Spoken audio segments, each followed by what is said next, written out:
갈라디아서 2장 20절 말씀을 다 같이 봉독하시겠습니다.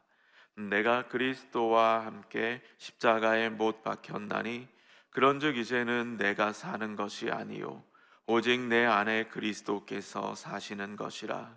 이제 내가 육체 가운데 사는 것은 나를 사랑하사 나를 위하여 자기 자신을 버리신 하나님의 아들을 믿는 믿음 안에서 사는 것이라. 아멘. 오늘은 감사 큐티 365의 진행에 따라 조금 전 읽은 갈라디아서 2장 20절 말씀으로 이제는 내가 사는 것이 아니요라는 제목으로 말씀을 나누겠습니다. 갈라디아서를 보면 사도 바울은 꽤나 심각한 어조로 그리고 몹시 불편한 마음으로 이 편지를 쓰고 있는 걸 볼 수 있습니다. 평소처럼 격식을 차리지도 않고요, 곧바로 다짜고짜 책망부터 시작합니다. 왜냐하면 그가 이 갈라디아서에서 갈라디아 교회 성도들에게 다루고 있는 문제는 그들의 구원에 대한 문제이기 때문입니다. 그들의 영혼이 사느냐 죽느냐, 영원한 삶이 허락되느냐 그렇지 않느냐의 문제이기 때문에 뭐 편하게 이런저런 얘기하면서 말할 겨를이 없는 겁니다. 이렇게 된 이유는 그들에게 몰래 들어와서 거짓말을 이야기해 준 사람들 때문이었는데요. 이 사람들은 예수님을 믿지만 율법도 지켜야 된다라고 생각을 했습니다. 그러니까 그들의 영향을 받은 갈라디아 성도들도 비슷했습니다. 구원받는 거요, 예수님 믿어야 합니다. 맞습니다. 그런데 하나님의 가족으로 살기 위해선 율법도 지켜야 합니다. 할례도 받고 안식일도 지키고 율법 규정에 맞게 식사 규정도 따라야 하는 것들, 그 모든 규정 하나하나들을 지켜야 우리가 정말 하나님의 가족이 될 수 있다라고 생각을 했습니다. 오늘가 읽은 말씀은 20절 한 절이긴 한데 본문은 11절부터 21절까지가 한 단락입니다. 그 안에서 사도 바울이 물어보는 건 이겁니다. 사람은 어떻게 의롭게 될 수 있을까요? 율법을 지켜서 의롭게 될 수 있을까요? 예수님을 믿어야 의롭게 될 수 있을까요? 여러분, 우리가 예수님을 믿는 이유는 우리가 예수님을 믿어야지만 의롭게 되기 때문이 아닙니까? 이게 바울이 이 본문 안에서 하고 싶은 말입니다. 우리는 모두 우리 인생의 끝이 있다고 생각을 하죠. 생각을 한번 해보겠습니다. 정말 우리가 이 세상을 다 살고 하나님의 심판대 앞에 사람들이 쭉 섰습니다. 아마 그때 유대인들은 이렇게 이야기할 것 같습니다. 하나님, 저는 안식일을 잘 지켰습니다. 할례도 받았고 절기 때마다 예루살렘도 방문했습니다. 완벽하게 살지는 못했지만 그래도 율법을 지키려고 애썼고요. 하나님도 한번 생각해 보시기 바랍니다. 이 주변에 있는 이 사람들, 완벽한 사람이 누가 있겠습니까? 그러니 하나님 선처해 주십시오, 뭐 이런 얘기하지 않을까요? 여러분은 어떻게 이야기하시겠습니까? 그리스도인은요, 하나님, 저는 죄인입니다. 죄의 노예로 살았고 죄 가운데 살아왔습니다. 그런데 하나님이 베풀어 주신 은혜로 예수님을 믿었고 그 보혈의 공로를 힘입어서 여기까지 걸어왔습니다. 늘 죄 가운데 살았고 죄를 지었지만 그래도 하나님이 용서해 주셔서 기회 주셔서 새 삶을 주셔서 여기까지 왔습니다. 하나님, 그저 저를 불쌍히 여겨 주십시오. 제가 평생에 의지해온 그 예수님의 의가 오늘 저의 의로움이 되기를 원합니다. 이러면서 하나님 앞에 서지 않을까요? 바울이 본문에서 말하고 있는 건 이겁니다. 하나님 앞에 섰을 때 우리가 의롭게 되는 것은 우리가 무언가를 행해서가 아니라 나를 위하여 죽으신 그분 때문이라는 겁니다. 그분의 의로움이 내게 덮여졌기에 내가 의롭게 여김을 받는 것이지 다른 것으로는 의롭게 될 수 없다라고 하는 겁니다. 자, 그러면 이제 여러분께 한번 여쭤보겠습니다. 자, 여러분이 이제 하나님 앞에 서셨습니다. 자, 그러면 여러분은 뭐라 말씀하실까요? 자, 혹시 여러분 그 유대인 계십니까? 목사님, 저는 혈통적으로 유대인입니다. 저 이렇게 할머니 중에 유대인이 계셨습니다. 뭐 이런 분 안 계시죠? 대부분은 다 전혀 상관없는 사람입니다. 우리 조상이, 저희의 조상이 하나님과 언약을 맺은 것도 아니고 어디 시내산 가서 율법 받아온 것도 아니고 그래서 우리가 안식일을 지키고 있는 것도 아닙니다. 유대인이 말한 그 율법의 행위, 우리에게는 해당 사항이 없으니까요, 그건 이제 넘어가는 겁니다. 자, 그러면 이제 여러분에게는 선함이 있을까요? 나면서부터 정말 착실하게 바르게 올곧게 사셨습니까? 율법은 없었지만 양심이 법이 되어서 양심에 거리낌 없이 하늘을 한 점 부끄러움 없이 사셨을까요? 아니면 혹시 하나님과 합의금 준비하신 분 계십니까? 천국에는 돈 싸들고 못 가니까 이 땅 살아가는 동안에 헌금이나 기부 등으로 좀 이렇게 나중을 위하여 합의금을 좀 모아 놓으신 분 계실까요? 혹은 여러분이 돌아가신 후에 여러분의 자손들이 그런 합의금들을 대신 준비해 줄 수 있을까요? 아니면 혹시 이 땅에서 여러분이 업적을 가지고 이룩한 그 모든 것들을 가지고 하나님을 한번 설득해 보시겠습니까? 하나님, 제가 이 땅에 사는 동안에 정말 좋은 일을 많이 했습니다. 하나님이 주신 권력 가지고 많은 사람들을 이롭게 했고요. 혹은 하나님께서 제게 기업을 주셔서 제 덕분에 수십만 명이 먹고 살았습니다. 제가 쓴 책을 수백만 명이 읽었고요. 그들의 삶에 제가 영향을 주었습니다. 하나님, 자, 그러니까 저 정도 되면 그래도 하나님과 함께 살 수 있지 않을까요? 뭐 제 이런 이야기를 들으면서 목사님이 새벽부터 뭔 소리래? 뭐 이러고 계신다면 맞습니다. 잘 믿고 계신 거 맞습니다. 그런데 혹시라도 여러분 중에 제 이야기를 들으면서 솔깃한데 한번 해볼까? 뭐 이런 분 계시다면 회개하시기 바랍니다. 그런 걸로는 의롭다 여김 받을 수 없습니다. 하나님과 바른 관계를 맺을 수 없고 그분과 영원히 살 수도 없습니다. 바울이 갈라디아서에서 끊임없이 이야기하고 있는 건 그겁니다. 왜냐하면 그가 누구보다 열심히 유대교를 믿어왔기 때문입니다. 돈도 있었고 집안도 좋고 많이 배웠고 게다가 사람 참 바르기까지 합니다. 율법대로 살기 위해 애썼습니다. 그런데 그가 깨달은 건 그런 걸로는 구원을 얻을 수 없다는 겁니다. 그런 걸로는 하나님 앞에서 의롭다 여김을 받을 수 없다는 겁니다. 오직 예수님만이 날 의롭게 하실 수 있기에 그분을 전하고 있습니다. 자, 그 놀라운 희생, 그 놀라운 사랑, 여러분이 마지막 하나님의 심판대 앞에 섰을 때에 여러분의 대답이 여러분의 의로움이나 여러분이 잘 살아온 거나 여러분이 쌓아놓은 무언가가 아니라 정말로 날 위하여 죽으신 예수님이 답이셨으면 좋겠습니다. 내가 왜 너를 의롭게 여겨야지? 라고 물어보는 그 질문 앞에서 예수님이 나의 의로우심입니다. 나는 그 의로움만을 바라보며 살아왔습니다라고 대답할 수 있었으면 좋겠습니다. 그것을 위하여 우리가 어떻게 살아야 하는지 세 가지로 살펴보고자 합니다. 첫 번째는 본문에 나와 있는 내용입니다. 십자가에 못 박혀야 합니다. 그리스도와 함께 십자가에 못 박혀야 하는 것. 누구도 이것에 대하여서 목사님 그럼 제가 예수님처럼 십자가 위에서 죽어야 합니까? 이런 얘기 안 할 겁니다. 이게 상징적인 의미이고 믿음의 고백이라는 걸 더 잘 알 겁니다. 여러분이 침례 받으실 때 그렇게 말했으니까요. 내가 지금 죽는 것은 그리스도와 함께 죽는 것입니다. 날 위하여 죽으신 그 예수님과 함께 내가 죽는 것입니다. 그런 고백을 하면서 우리는 침례를 받거든요. 물론 그 뒤에 내용이 있습니다. 그건 나중에 말씀드릴 테니까요. 일단 죽는 것부터. 살면서 짓는 죄가 있죠. 여전히 버리지 못한 죄가 있고요. 그 죄 때문에 예수님이 죽으셨습니다. 그 죄를 생각하시면서요, 여러분, 예수님이 나의 이 죄 때문에 죽으셨습니다. 날 대신하여 그 죄 때문에 죽으셨습니다. 라고 생각해 보는 겁니다. 늘 신앙생활할 때 되게 자주 종종 회개기도 하시잖아요. 용서해 달라고, 무슨 죄를 지었으니 용서해 달라고. 이게 상투적이 되지 않기 위해서는 그 죄, 아주 구체적인 그 죄 때문에 예수님이 죽으셨다라고 생각하는 겁니다. 혹시 어제 거짓말 하셨습니까? 그러면 그 거짓말 때문에 예수님이 죽으셨다라고 생각하는 겁니다. 그렇게 생각하는 정도가 아니죠. 받아들이는 겁니다. 나의 거짓말 때문에 예수님이 죽으셨습니다. 내가 누군가를 시기하고 질투하고 미워하는 것 때문에 예수님이 죽으셨습니다.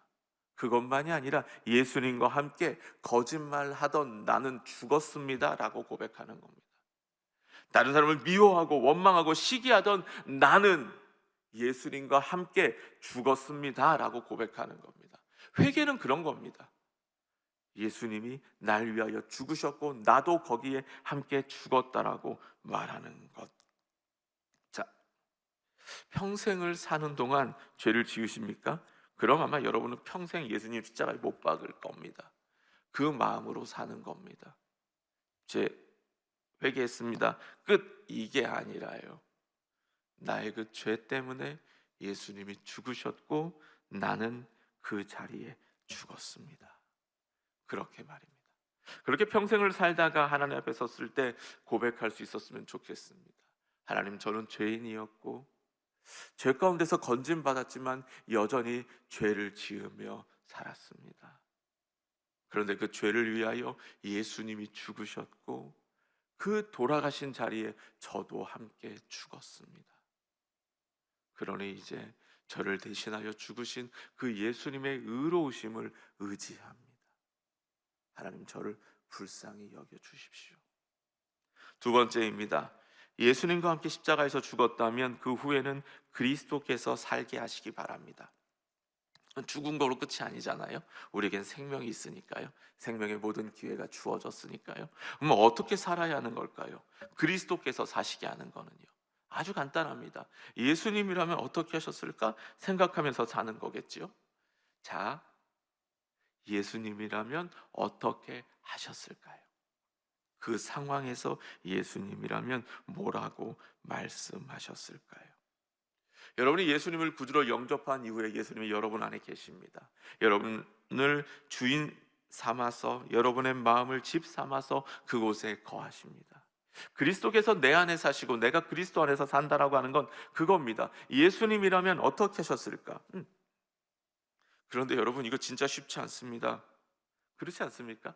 내 옛사람은 죄와 함께 죽었습니다라고 늘 고백합니다. 내 죄 때문에 예수님이 죽으셨고 죄를 지은 나도 그 자리에 죽었습니다라고 고백하지만 예수님이 부활하신 것만큼보다 훨씬 더 빨리 우리는 다시 살아나서 옛사람의 모습으로 살려고 합니다. 내 성질대로 본성대로 살려고 합니다. 어떻게 해야 될까요? 끊임없이 예수님은 어떻게 하셨을까 고민하면서 사는데 끊임없이 내 마음대로 사는 우리에게 예수님은 무엇을 원하실까요? 세 번째로 우리에게 필요한 건 나를 사랑하셔서 나를 위하여서 자기 자신을 버리신 하나님의 아들을 믿는 뭐죠? 믿음 안에서 사는 것입니다. 믿음 안에서 산다는 건 뭐냐면요, 그러니까 믿음 가지고 무언가 도전하고 힘든 일을 하고 뭐 이런 걸 수도 있지만 진짜 중요한 믿음은요, 조금 전에 제가 믿음 앞에 있는 내용입니다. 나를 사랑하신 거, 나를 위하여 자기 자신을 버리신 것. 내가 생각해도 내 인생 포기하고 싶을 때 있습니다. 죄송합니다. 말이 좀 오해가 있는데 내가 생각해도 용서하기 힘들 때가 있습니다. 여러분 사는 동안에 혹시 그런 적 없으십니까? 내가 왜 그랬을까? 바보 같다 이러면서 말입니다. 내가 생각해도 이런 죄는 용서 못 받을 것 같아. 늘 거듭거듭 죄를 짓는데 하나님이 용서하실까? 그런데 믿음은 하나님은 나를 사랑하시기에 오늘도 나를 용서하신다는 겁니다. 그게 믿음 아닐까요? 내가 어떠한 죄를 지었든지 내가 어떤 잘못을 했든지 그 잘못을 몇 번, 몇십 번, 몇백 번 반복한다 할지라도 여전히 회개하고 돌아오는 자녀를 하나님은 받아주시고 용서해 주신다라고 하는 그 믿음 안에서 살아가는 겁니다. 그게 우리에게 새로운 삶을 살게 하는 겁니다. 이게 반복일 겁니다. 거짓말했습니다. 미워했습니다. 남을 원망했습니다. 회개합니다. 주님, 그 모든 죄가 예수님과 함께 죽었습니다. 나는 이제 새 사람입니다. 새로운 기회를 얻었습니다. 이제는 사랑하겠습니다. 진실을 말하겠습니다. 돌보겠습니다. 다짐합니다. 그런데 또 넘어집니다.